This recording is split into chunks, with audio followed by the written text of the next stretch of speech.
Assalamualaikum warahmatullahi wabarakatuh. Selamat malam sahabat Dimensi Sejagat dimanapun Anda berada. Kami malam ini penelusuran mencari tahu sejarah tentang kota Bangil. Gimana ceritanya sejarah tentang kota Bangil, nanti kita akan cari tahu bersama Romo Ismail lewat mediator. Cerita versi gaibnya gimana? Ikuti terus kami.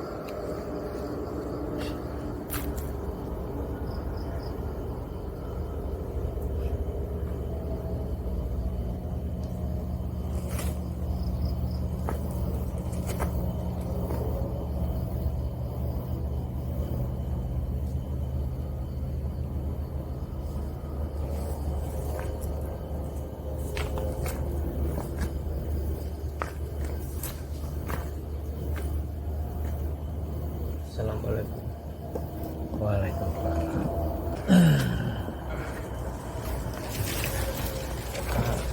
Anda dari mana? Saya darai di sini. Kami ingin tahu tentang tempat ini, apa yang sebenarnya ada di sini dan sekitar sini, daerah Bangil dan sekitarnya.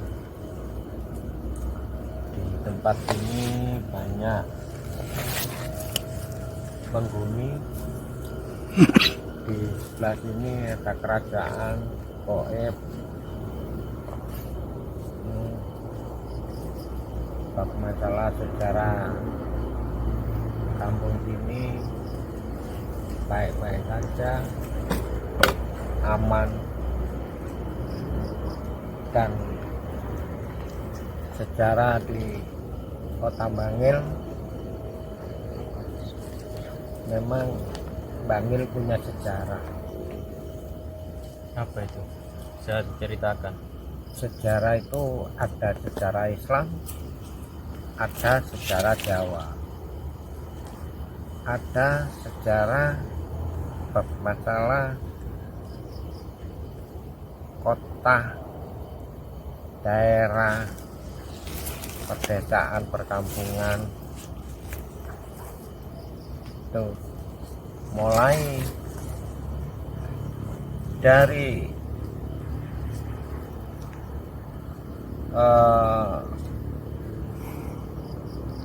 itu jalan raya, mulai Masangan, ya, itu sebenarnya Sungai Masangan itu kenapa tuh dinamanya kan Kali Masangan, ya. Itu Kali Masangan itu sebenarnya kecil, cuma alirannya ke ke utara, ya, ke laut tuh sampai barat, ya, caranya Kali Telu. Nah, itu Kali Telu itu kecil sampai urutannya ke laut. Nah, terus Kali Dolarangan, kenapa dikatakan Kali Dolarangan? Itu jalannya alirannya ke laut, kenapa dikatakan Kali Kedolarangan? Kali Kedolarangan itu kali gedung yang dilarang. Sebelah utara sebelah selatan itu ada lubang 3, ya, itu tiap tahun minta korban, tiap tahun minta korban Di kali itu. di Kali Dolarangan itu. Namanya Kali Dolarangan, kali dilarang, gedung yang dilarang, bahaya, banyak yang korban, ya, banyak yang korban sampai ke barat. Kali Beji itu perjalanannya orang lelaku, orang Topo, orang Madura. dia itu berangkat pertapa ke Gunung Sari, namanya Eyang Bugo. Itu orang Madura,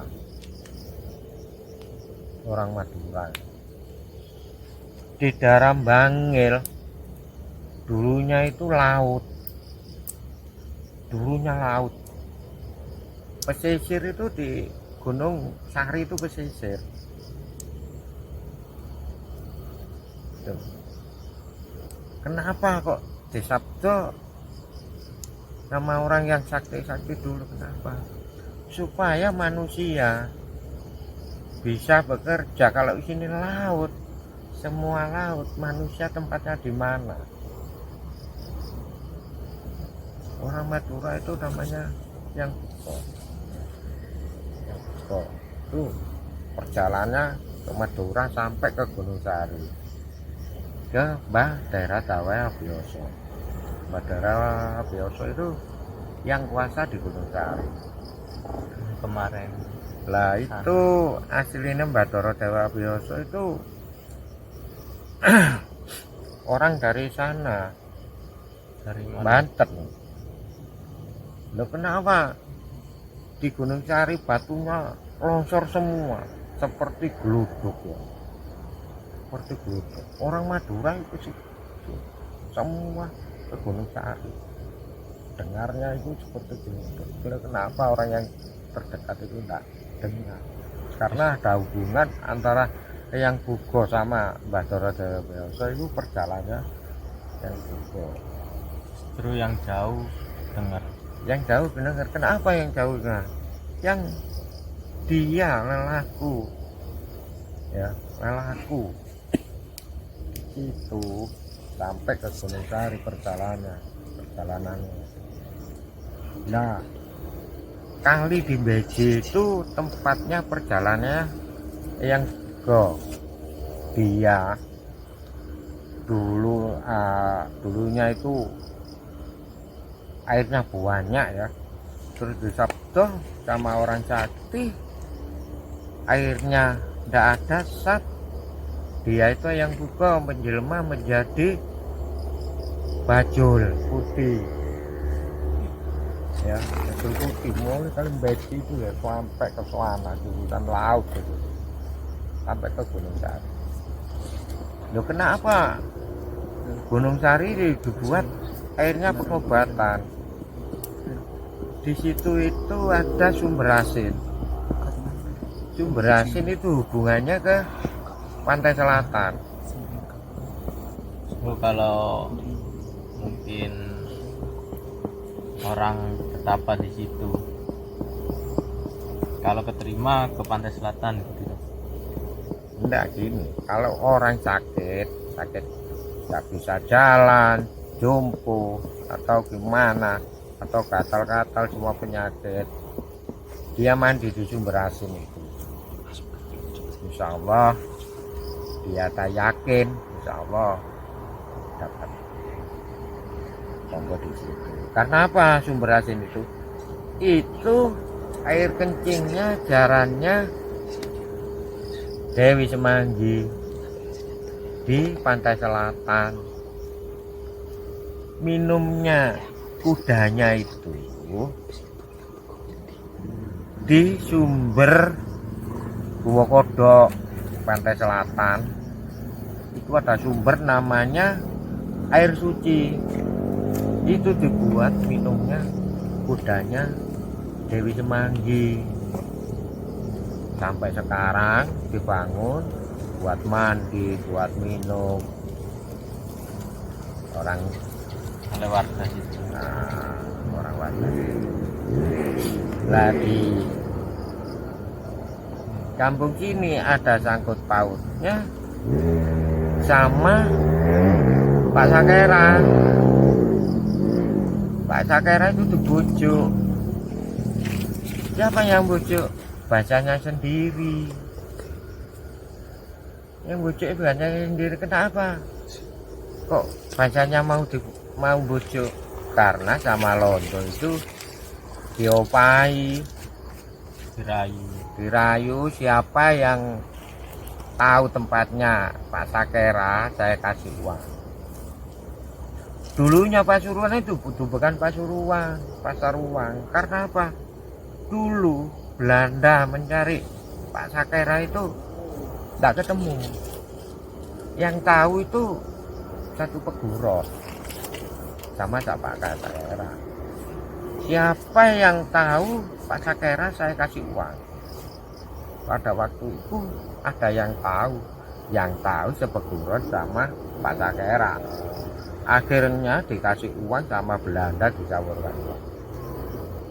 Nah, Dirayu.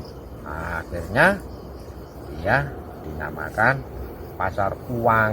Saking banyaknya uang dikatakan pasar uang. Terus yang cari itu Sepeguron sama Pak Sakera. Tahu Pak Sakera di situ. Nah, pengapesannya tahu, Sepeguron sama Pak Sakera itu tahu. Apa pengapesannya? Gendeng-gendeng cokek.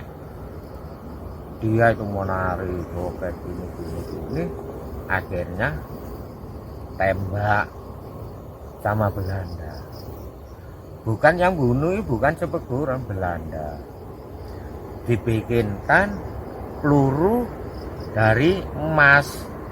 Kalau enggak ada peluru dari emas, Pak Sakera enggak bisa meninggal. Ya. Berarti yang berkhianat itu Ya biasanya sendiri, teman Sepeguron. Tahu kelemahannya Pak Nah, Sakera karena dibujuk uang dan Sepeguronnya Pak Sakera itu dimakam di sini.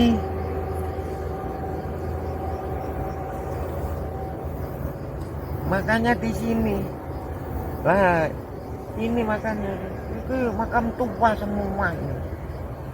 Di sini makam tua, di situ pembunuhan massal.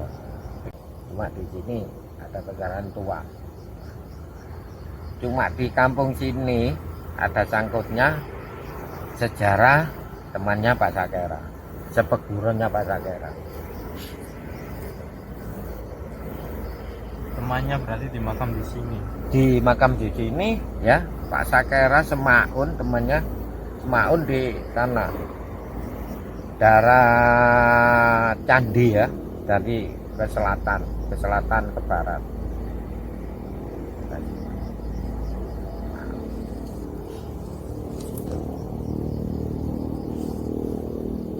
Nah, temannya Sepeguron Pak Sakera di sini. Nah, makam di sini. Cuma sekarang keluarganya temannya Pak Sakera itu udah ada, keluarganya udah ada, sudah meninggal semua. Oh, jadi temannya itu dimakam di sini. Di sini, dimakam di sini. Kenapa dimakan sini? Di sini itu banyak orang yang pinter bela diri. Karena apa? Turunnya nggak dari sini, temannya Pak Sakera. Tanya orang sini, banyak jawara, banyak pendekar. Karena apa? Pembawaan dari temennya Pak Sakera Sepeguron.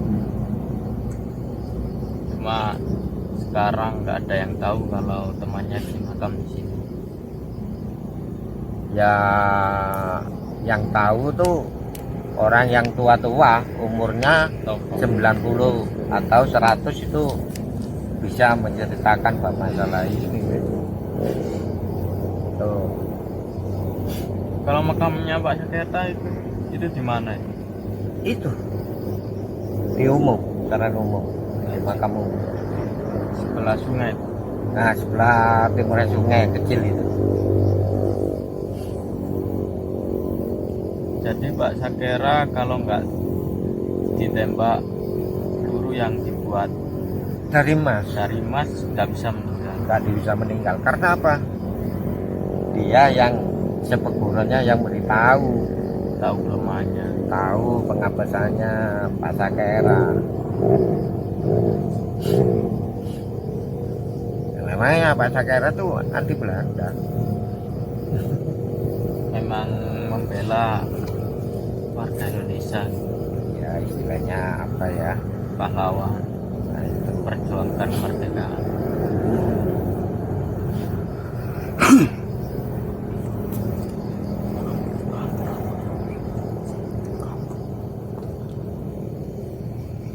Itu di situ tadi ada kerajaan ya. kerajaan gaib. Nah ini temannya namanya Rambing. Rambing Rambing yang mana itu? ya, temen sepegurannya Pak Cakera. Rambing Yang berkhianat tadi. iya, Rambing. Tapi di sini jangan main-main, dimintai yang jelek-jelek dilempar. Marah. Nah,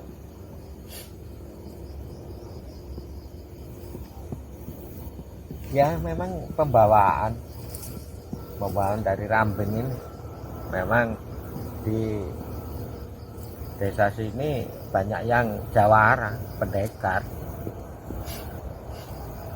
Orangnya pantang mundur, kata-katanya tidak pernah rasa takut, biarpun baik jelek tidak takut, karena pembawaan dari pendekar ini. Temannya Pak Cakera tadi. Temannya Pak Cakera di Rambing itu ceritanya.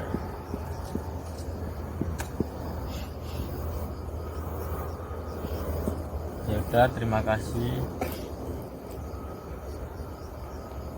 Iya. Sudah ngasih informasi. Kalau mau kembali silakan kembali.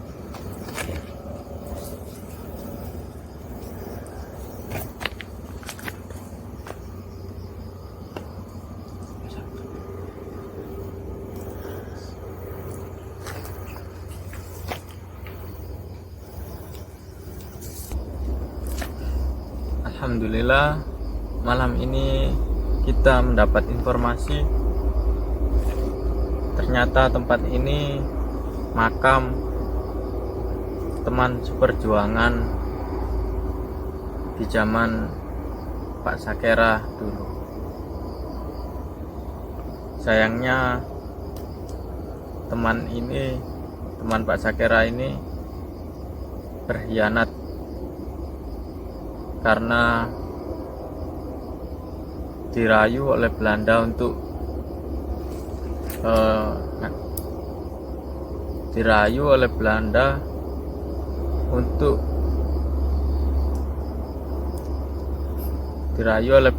untuk ngasih tahu kelemahan Pak Cakera. Itu menurut gaibnya, nggak tahu kalau cerita sebenarnya gimana. Intinya ambil sisi positif dari tayangan ini, buang sisi buruknya.